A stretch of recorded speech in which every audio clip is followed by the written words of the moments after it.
While recently walking around Ocean Pines, I saw a sign posted in the front yard.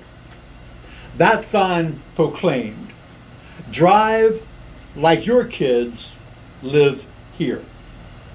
Drive like your kids live here. That sign encouraged drivers to be extra attentive, to be cautious while driving by that house, because children live there. Children might be playing in the yard or in the driveway or accidentally stray into the street. The parents wanted drivers to be careful, to help protect and to help care for their children. Drive like your kids live here. When I got back home, I kept thinking about that statement. And I began to wonder, how would we live if we had a sign in our yard that announced, "Jesus lives here"? Jesus lives here. Would it make a difference in the things we say, the things we do? In a children's sermon, a pastor was talking about squirrels and how squirrels made preparation and worked hard to get ready for the winter.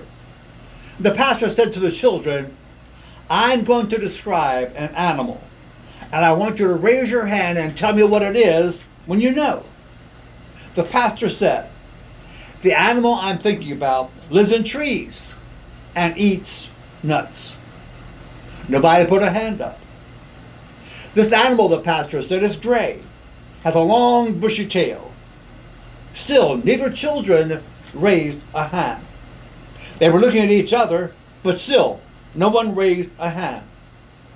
The pastor said, "This animal jumps from branch to branch, chatters, and flips its tail when it gets excited." Finally, one boy tentatively raised his hand. The pastor made a big sigh of relief, and they called on him. "Well," the little boy said, "it sounds an awful lot like a squirrel to me. But I've been around this church long enough to know that the right answer is always Jesus." Jesus is the answer, right? James Hewitt tells a story about a missionary who was lost at sea and eventually washed up out of the sea onto a remote native village. He was half dead from starvation, exposure, and seawater. He was found by people of that village who nursed him back to health. Subsequently, he lived among those people for 20 years. During that whole time, he did not confess any particular denomination or particular faith. He did not utter any songs. He preached no sermons. He neither read nor recited any scripture. He simply lived like Jesus. When people were sick, he went to visit them and cared for them as much as he knew how to care. When people were lonely, he went to be with them, to simply sit with them, and to be a source of company. When they were hungry, he shared what he had with those who needed it more than he. He would talk to every individual. He was a source of enlightenment to those who were more knowledgeable.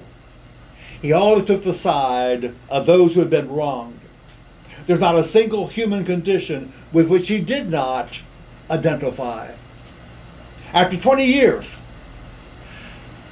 missionaries did actually come from the sea to that village, and they began to talk to the people about a man named Jesus. And after hearing about Jesus, the natives insisted that Jesus had lived with them for the last 20 years. "Come," they said to these missionaries, "let's introduce you to the man we know as our Jesus." Missionaries were led to a hut, and there they found their long-lost fellow missionary whom they had thought died at sea. That lost missionary lived like Jesus. Are we? Are we living like Jesus? Are we living like we have a sign in our front yard that says, Jesus lives here?